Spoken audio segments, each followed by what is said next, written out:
Salmo 90 diz, tem um versículo que Moisés fala: ensina-nos a contar os nossos dias. Ele está falando para Deus: ensina-me a contar os nossos dias, a fim de que eu alcance um coração sábio. Isso nunca fez tanto sentido para mim até a morte da minha mãe esse ano. Minha mãe morreu com 68 anos, mas muito jovem. Muito assim. jovem, hein? Espírito jovem. Se falasse que minha mãe tinha 50, você acreditava. Muito jovem, muito espírito jovem, alma jovem, saúde, sabe? Tudo certo. Eu tenho 40. Aí quando minha mãe morreu, a tua mente, cara, é muito louca. Ela te leva para lugares impressionantes quando você está debaixo de dor, né?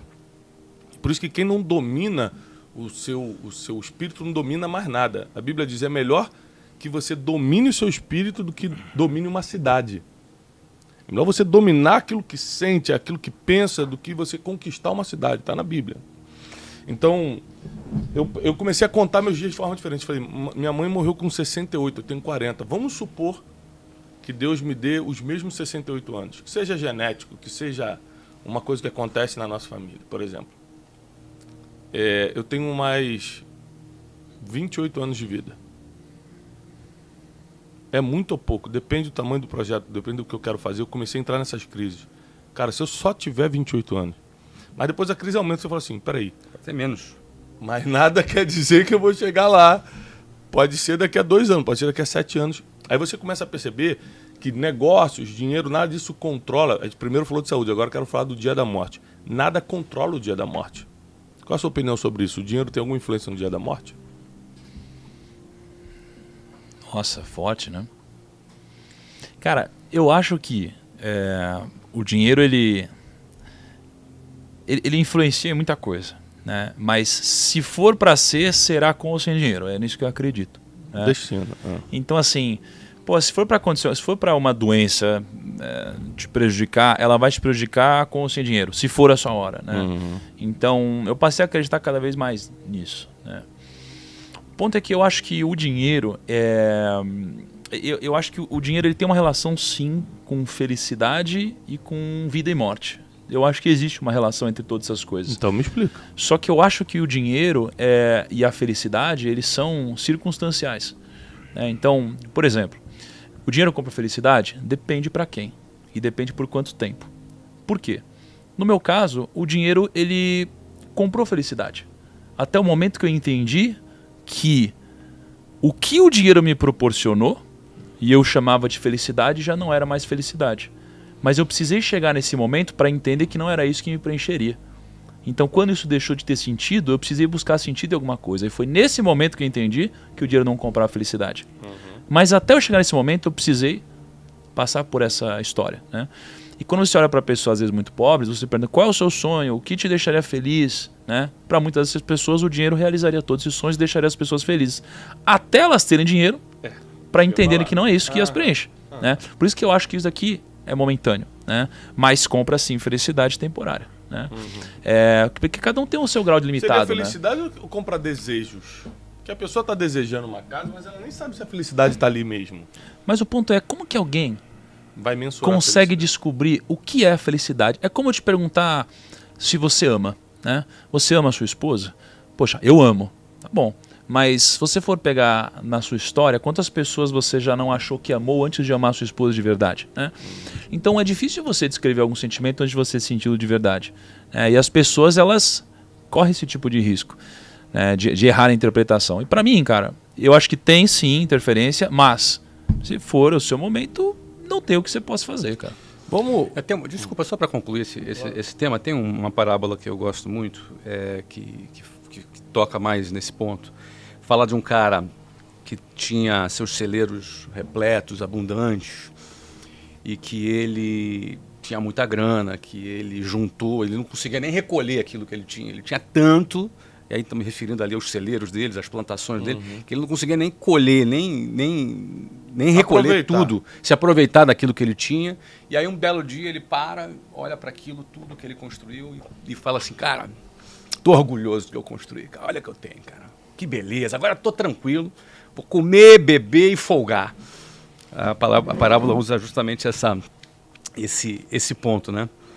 E aí a resposta aqui foi a seguinte, mas Deus lhe disse, louco, Esta noite te pedirão a tua alma e o que tens preparado para quem será. Em outras palavras, estabilidade não existe. Estabilidade não existe. A nossa hora chega, nossa hora vem. Pode ser hoje, pode ser amanhã, pode ser daqui a 10 anos. A gente não sabe.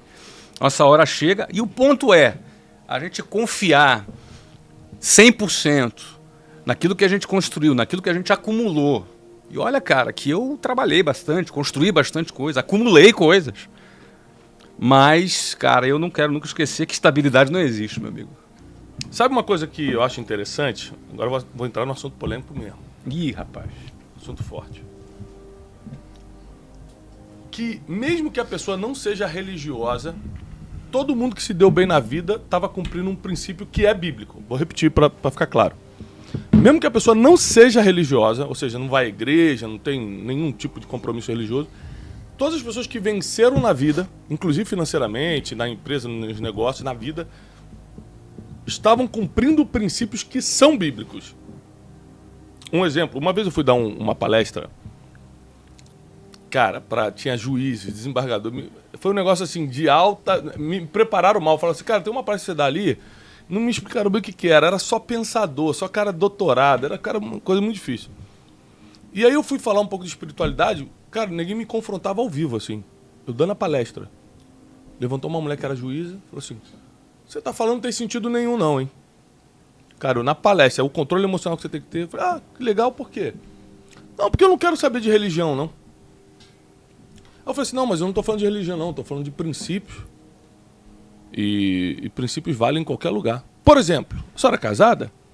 Sou. Você sabe onde é que tá seu marido agora? Rapaz, a mulher se transfigurou, desfigurou, né? Sei lá. Falou assim, por quê? Eu falei, não, porque com certeza a senhora espera que ele esteja fazendo o que falou que ia fazer. A senhora gostaria de ser traída, por exemplo? Que absurdo, claro que não. Falei, alguém gosta de ser traído? Não. Então, só tem um lugar que diz que nós temos que ser fiéis ao nosso cônjuge. É o que eu estou falando, tentando explicar para a senhora, é a Bíblia. A senhora acha que é certo mentir? Não. A senhora acha que é certo roubar alguma coisa dos outros? Eu sou juiz, é claro que não. Só a Bíblia diz que não é certo. Todos os códigos morais que a gente acredita... Então eu fui falando o seguinte, não é religião, é princípio. Você entrevistou muito cara. Flávio conviveu com muito cara bem-sucedido. E você consegue identificar os princípios. Seja os princípios familiares, o princípio de honrar pai e mãe, o princípio de não falar mal de ninguém, o princípio da honestidade, seja o princípio da multiplicação, plantar e colher. Algum princípio ou vários princípios esse cara está fazendo, né? Está plantando para colher. O que você identificou? Você está numa vibe espiritual agora, eu estou sentindo que você está entrando nisso aí, né? Mas antes, quando você era mais cético, você identificava alguma coisa? Pô, engraçado, todos esses caras aqui fazem assim, e era uma coisa meio incomum, que não era bem normal, mas todo mundo fazia, tipo um princípio? Cara, eu comecei a ler a Bíblia com uma pessoa muito cética.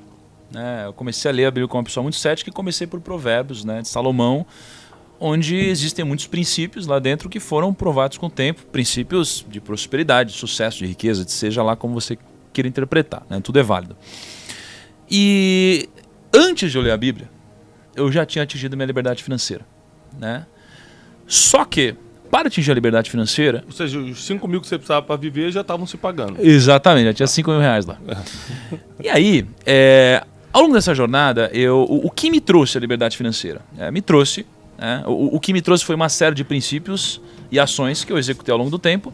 E esses princípios e ações vieram de lugares diferentes. Vieram de pessoas que me ensinaram, vieram de livros, vieram de aprendizados da vida, né?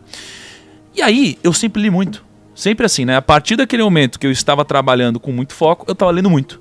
E onde que eu buscava livros de conhecimento? Eu lia muitas das grandes obras que foram escritas nos últimos 50 anos. Né? Tipo Napoleão Hill. Napoleão Hill, né? Uma série de outras coisas. E aí, cara, nesses 50 anos, eu lia cada coisa e falava, meu Deus, esse cara é um gênio. Isso é incrível, isso funciona pro negócio, isso e tal. E eu comecei a olhar pra isso. Até sei que você vai falar. Bom demais, né? Isso aí. Aí eu comecei, cara, primeiro a ensinar isso, né? E junto disso, a aplicar na minha vida. E isso tudo dando certo em comum acordo, pra mim e pra quem eu ensinava. E aí foi passando o tempo, cheguei na Bíblia. Já com a liberdade financeira, já com muito conhecimento acumulado, já com patrimônio. E aí eu comecei a ler a Bíblia e falei, caraca, tudo que eu estudei até hoje está lá. Tudo. Só que A diferença é que tudo está escrito com roupagens diferentes. O único lugar onde eu encontrei os princípios escritos na sua pureza, na essência, foi na Bíblia. Então, tudo que eu já vi estava escrito lá em princípios de uma forma Ou diferente. seja, tudo que estava dando certo nesses manuais dos grandes gurus de negócios, finanças, vida pessoal, desenvolvimento pessoal, coaching, não sei o quê, tudo que estava dando certo, na verdade, a base eles tiravam da sabedoria milenar que está dando certo há 2000 anos. Perfeitamente. Então, essa foi a conclusão.